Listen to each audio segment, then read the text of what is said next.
te recuerdas disco, y disco nace de los cubanos de Miami. Disco music nació en Miami. En Miami, de ahí se fue a Nueva York, a Chicago, a Connecticut, a Boston, ¿me entiendes? Pero esa música disco nació en Miami. Yes, so how's everyone going out there? What's going on? Jump on, brother. Jump on. Hello? Jump on. Send me the link. The link's there. You'll see it. I'm going live. I don't see it on my messenger. Because you are refresh. Huh? Refresh. I don't know what you're saying. Like refresh. Just refresh. Your YouTube is. You just refresh your YouTube. Go to YouTube? Yeah, switch it off, switch it on.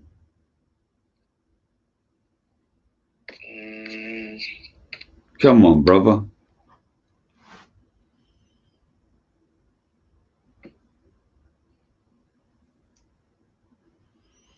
Hold on, I'm trying to get in there.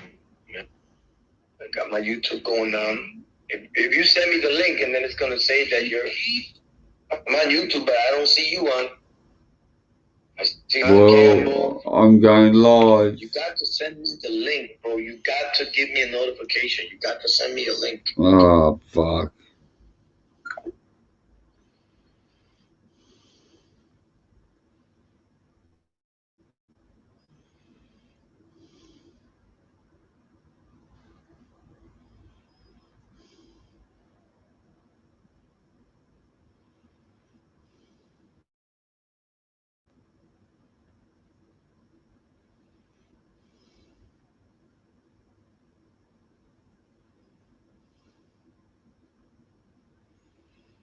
Gotta send you the link. Unbelievable.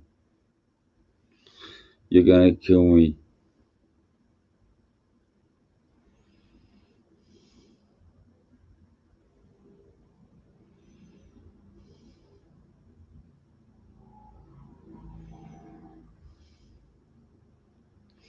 First time going live.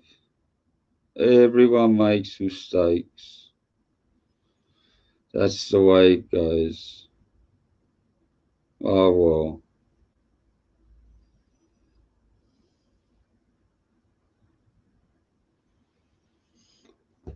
There. Anyway, I got one person watching. How cool's that?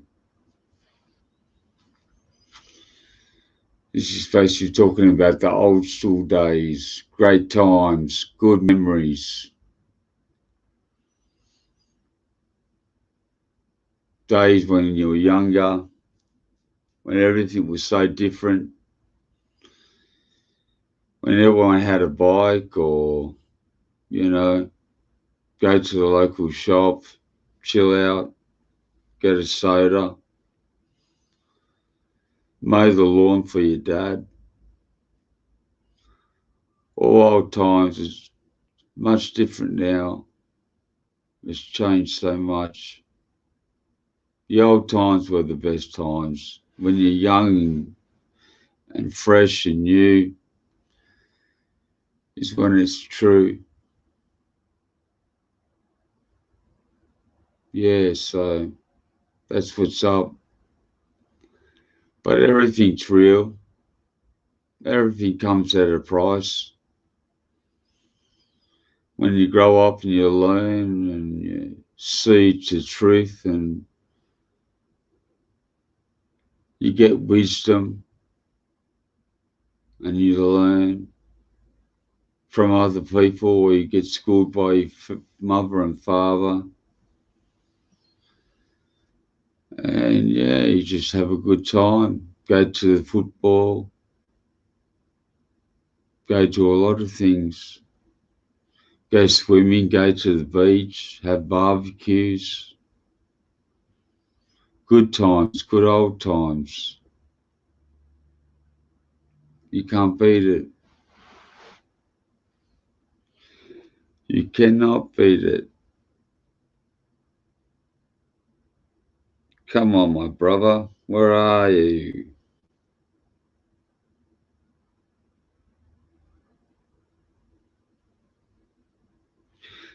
Anyway, I've got a story to tell. It started in 1984. I was 12 years of age. 12 years. I was 11. I just turned 12. It was summer. My birthday's in February. So I was like 11, turning 12. And the only person in school, my best friend, that I found out later on was a graffiti artist. And it blew me away. He wanted to meet me after school, and I thought it was going to be a fist fight and a custody fight. And yeah, it ended up being something else totally different.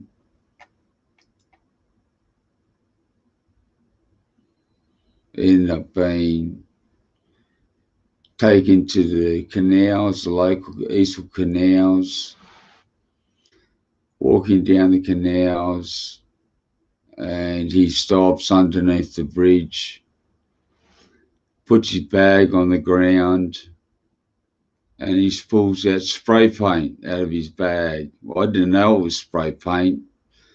I just thought, like, I don't know what it was. I've never seen a can of spray paint before.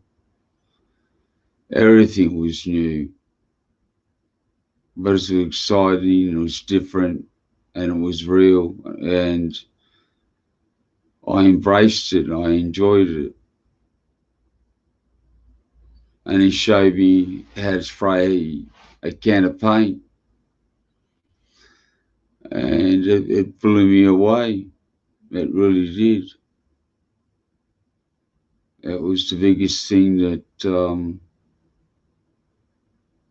I ever done when I was a child, when I was a kid, that I can remember those memories of leaving school after school thinking I was going to get into a fight, but really my best friend was a graffiti artist and he didn't even tell me, and he's pulling out paint underneath the bridge in the stormwater drains and doing graffiti and showing me how to snooze a spray can. So he showed me, and then he marked out certain sections of the wall of the piece. It said holiday, marked out different sections, and he said fill it in, and take your time, don't rush. So yeah, so I done it, and I done all right, but I didn't. It wasn't that hard. Like, I was spraying bricks that didn't have paint on them, so the paint didn't really run. It just sank in. So I really didn't make any mistakes. There was no mistakes to make, so it was pretty cool. And yeah, so I done it, and afterwards I got introduced to it more through him and his other friends, and it was pretty full on. It was mind-blowing to meet other riders and a crew called RDF, Rock the Future, and that was in 1984. There was about 10 members, and everyone had a position in the crew. That was pretty exciting.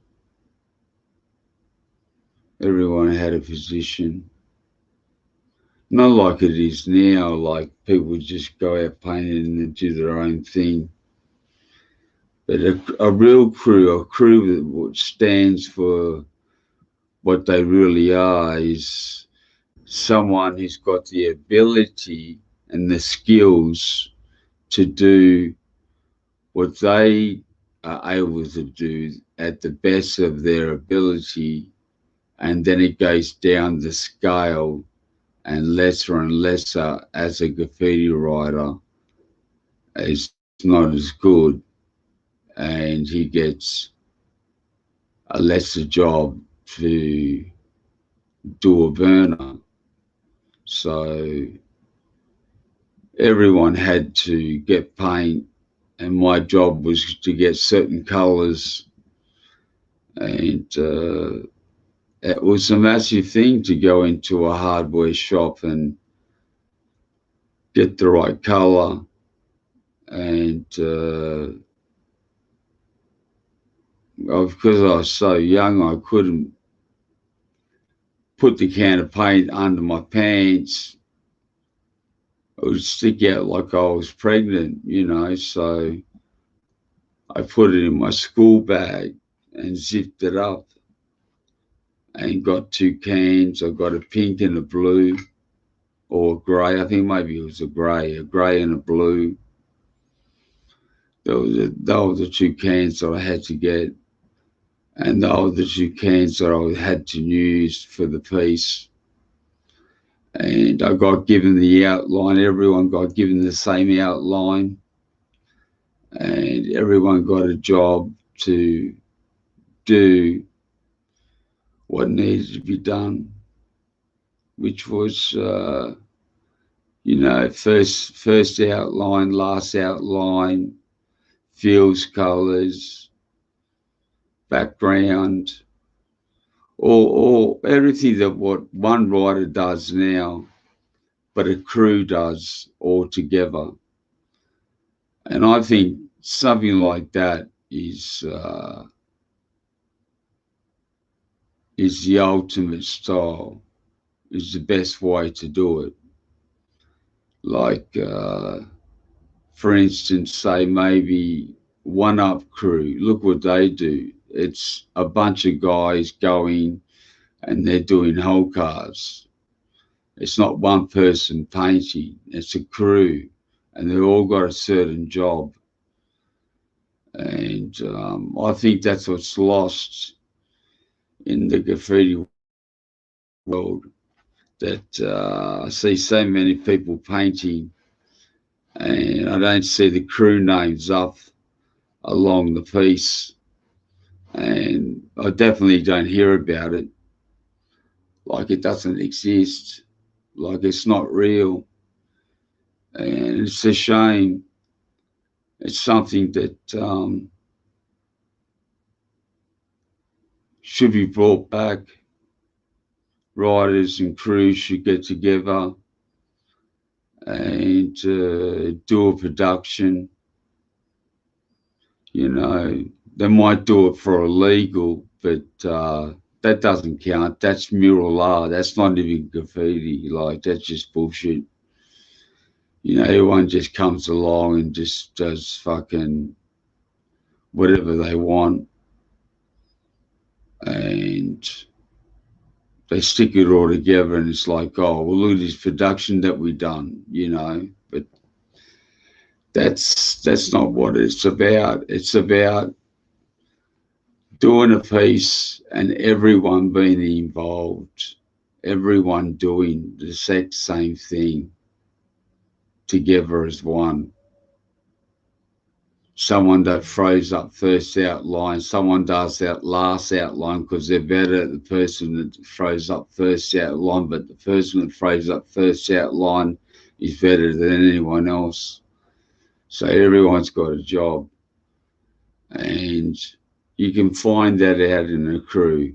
When you're with a crew, you can find out who's the best at what they can do, and some ultimate burners could be achieved. You know, look at Scene and look at the productions that he done with his mates and stuff. Like, you know, it's being creative and being with a certain amount of people and having a crew behind you, and yeah, like United Artists, like yeah, I still probably believe what they done in the 6 yard is probably blows anything that anyone's ever seen. I see a lot of whole cars, and there's just no colour form. There's no colour pattern. There's definitely no outline being done, and they all done outlines. Seen done outlines for all his trains. Dondi done outlines for all his trains. All these great riders, all these incredible riders, they all done outlines for their trains, but everyone else just wants to freestyle. Like it's just these new riders, like they think they know everything, but they know nothing. It's the old way is the best way, and it won't change. It's not going to change. If it's got to do with me, the way that I run my crew, I get everyone involved, and I let everyone have a go at filling in my piece, and they make mistakes, sure, no worries. They can be fixed, but they're learning. They're learning how to paint differently and paint a different way than other riders would normally paint, and just go out and do what they do, and constantly repeating themselves over and over and over again, doing the same outline but different colors. And everyone goes, wow, look how incredible this is. You know, um, every time I go out painting, always it's something different, even if it's a throw up. All my throw ups, every single throw up I've ever done, not one is exactly the same as the other. They're all different, every single one of them. They're all been changed. And that's the real way to be. That's the honest way. That's the honest way, most definitely. Who have we got here? Hello. Yo, can you hear me?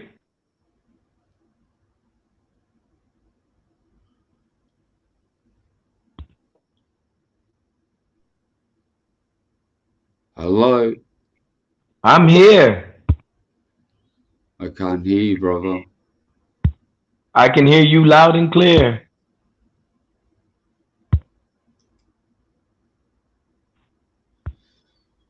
Yo, brother. Oh my God. Hello.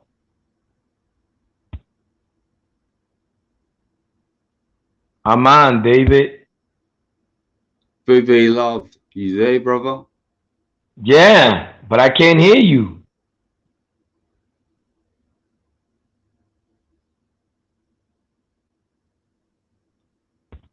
Oh man, this is crazy, bro. How come my mic ain't working, man? You there?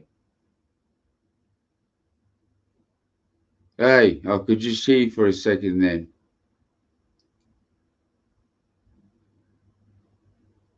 You're gone.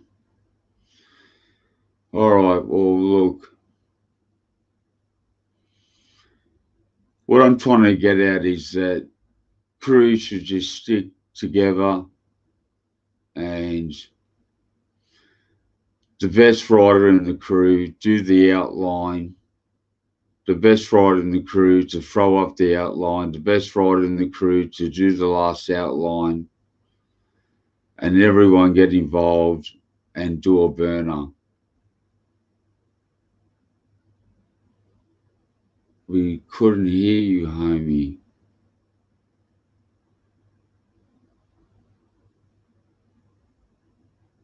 We can hear you, but we can't hear myself.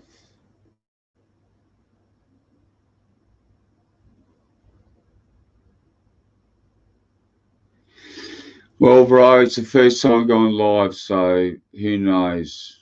Yeah, I'll find out later on.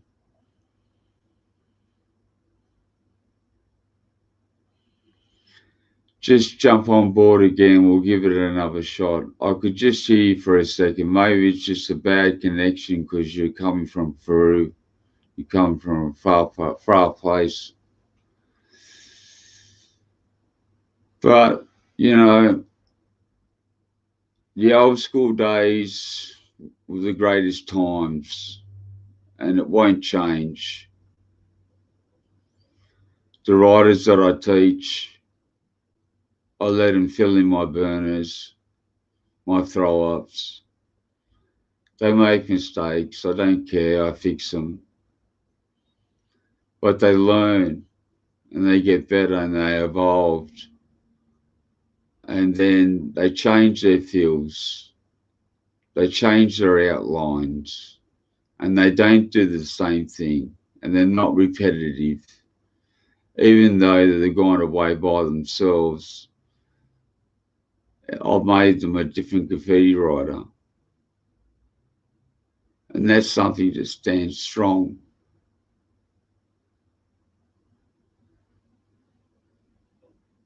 You can't beat it. He's mad at the stream. Brother. You hear me? You there? Yeah. Yo. Yo, can you hear me? I don't know what's wrong with.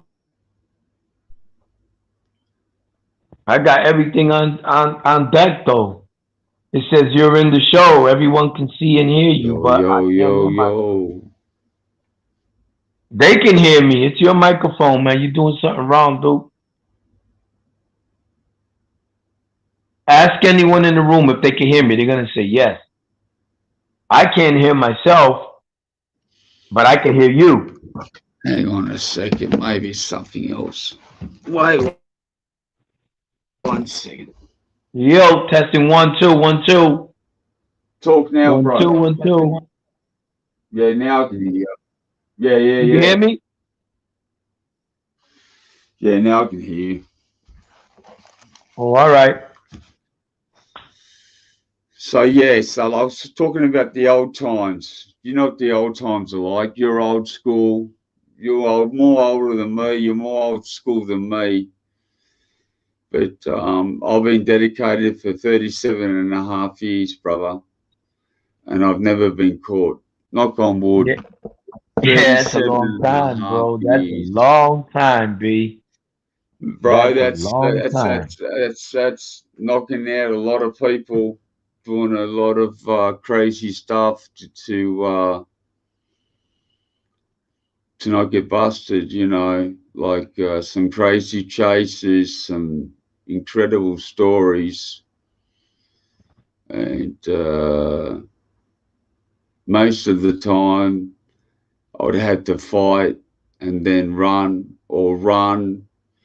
throw my paint, hide it, ditch it, pick it up later. And just hope for the best and always go in the right direction. It was like I was guided. I've always been lucky. I've always picked the right place to go. you know. And you talking like hitting train yards? You were mainly hitting train yards out there in sea? Yeah, doing train yards is when I was younger. That's all I ever wanted to do. That's all I ever done was do trains when I Do was you younger. remember? I was called a yard boy. They called me a yard boy because I was so young. I was a kid, and I carried a backpack, and I carried full of paint, and I'd go to Hornsby layup, and they had two red rattlers there, and I'd do throw ups to one end of the train to the other, and then I'd catch the express train to Redfern, and then go to Newtown and tell everyone, and there'll be 2, 3, 400 riders standing there watching the trains go past, and panels and end to ends and whole cars. And then the layout trains that I smashed would come along, and I'd see all my throw ups, and they'd be like, wow, you crushed it. Look how young this kid is, and look what he done. He painted one end of the train to the other with throw ups, Yeah, you know, and I yeah, took a full bag of paint. Like, it was nearly impossible to carry the paint. You know, I nearly broke my back just carrying it as a kid. And I was lucky. My father worked for Berger Paints. He was a chief engineer, but he allowed me to do graffiti when I was a kid. He didn't mind. And he'd bring back spray paint for me all the time. So in the end, you like got when the I boots. first started, he didn't know, but in the end, I had an endless supply of paint, you know. I'll never forget that.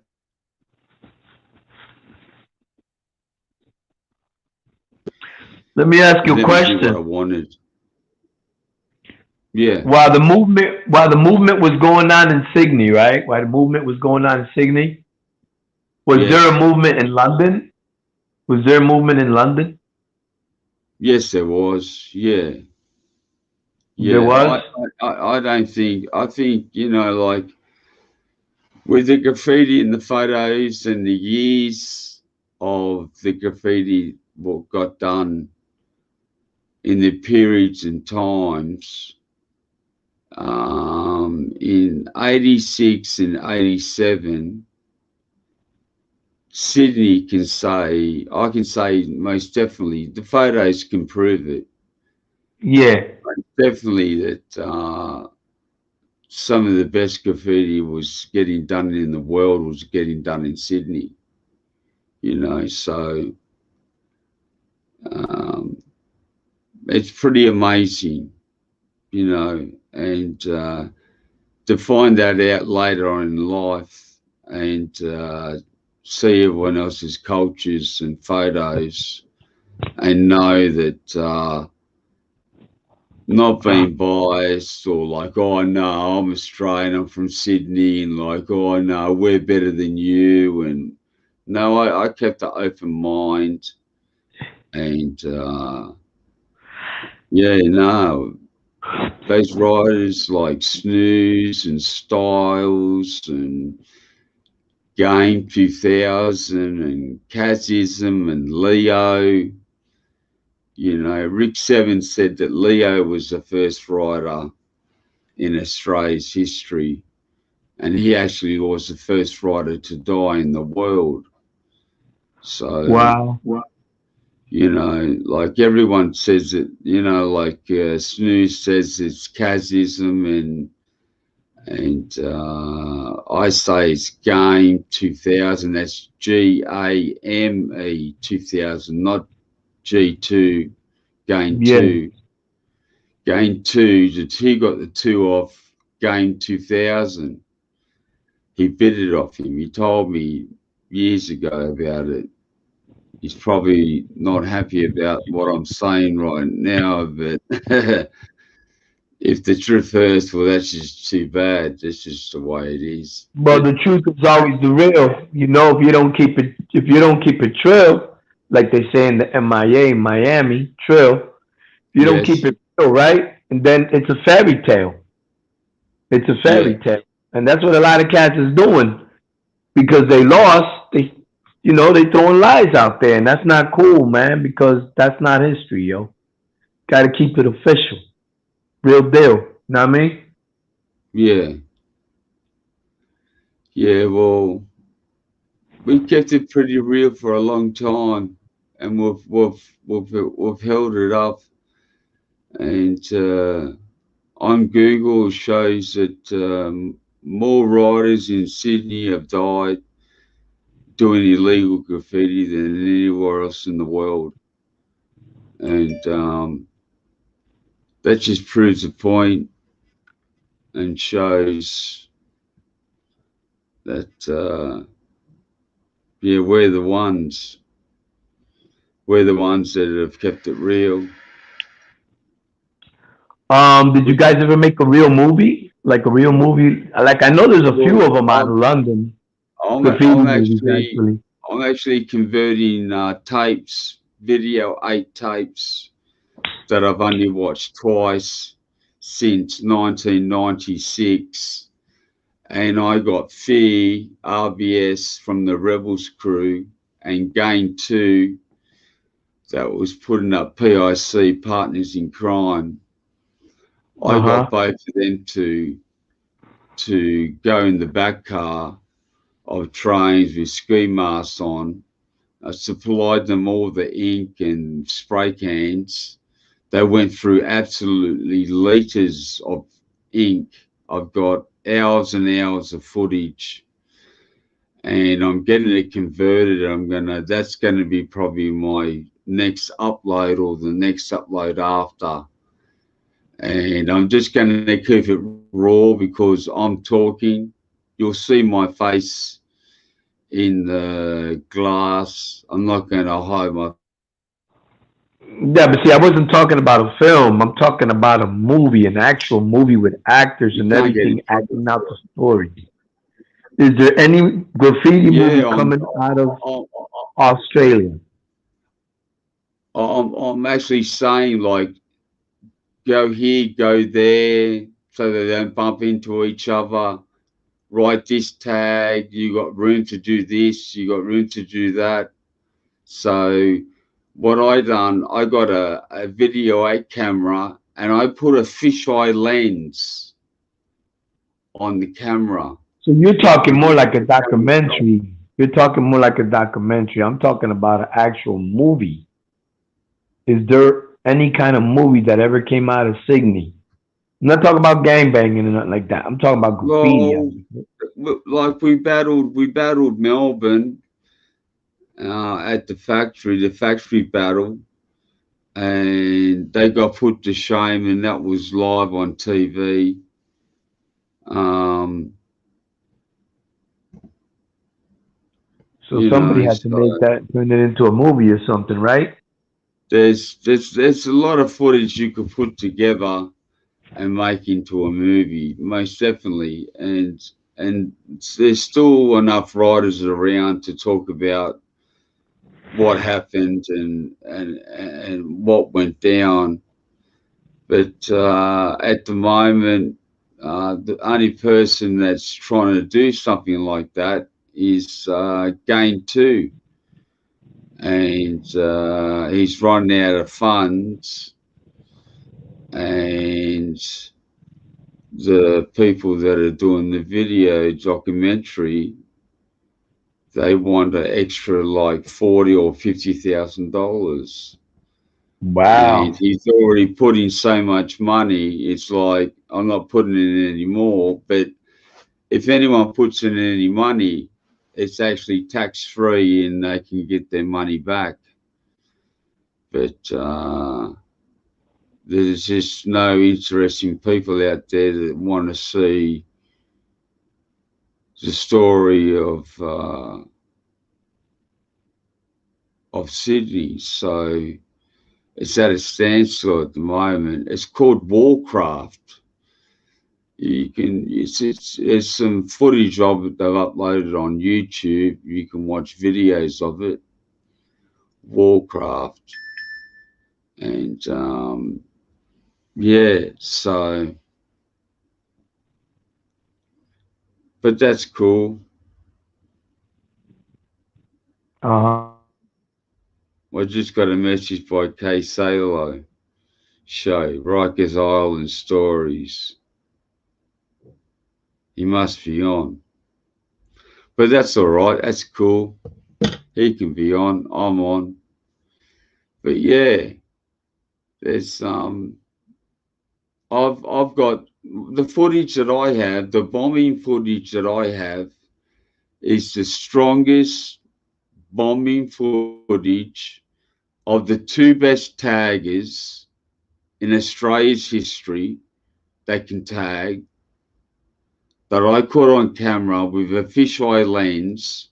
So I'm catching both of them in the back car of a train, where if I use the normal camera, you'd be lucky just to see their hand and doing the tag. This way you see everything complete. And them going up and down the stairs where there's public people and tagging around them and on top of the roofs, and someone might say something and then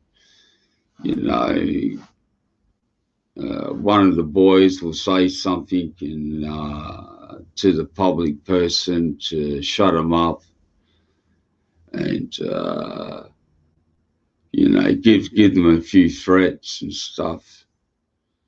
And it's some hardcore footage, and it goes into the underground, city circle underground, and filming Sydney Harbour Bridge and the Opera House, and then it flicks to the bombing, and just massive, incredible tag. Like I'm a mad tagger, but you know, for tagging in Sydney, the two best taggers, without a shadow of a doubt, it has always been Game 2 and Fear. They are the two best taggers. They done calligraphy. They've done outlines every single day on paper and locked down their style. They didn't go around freestyle, going out, doing this, doing that. They stayed real and just kept going every day on paper, and then to go out and whatever they done on paper they would do on a train or do on a wall, and that's the real way to do it. Like the old way is the real way. You can't beat it. So yeah. What do you think about that, Marco? Oh, you're gone. Well, there we go. That's what you get with live broadcasts. Anyway.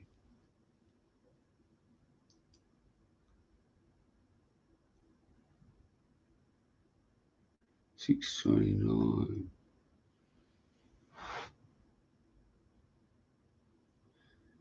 Anyway, that's enough for me for today. It's all good.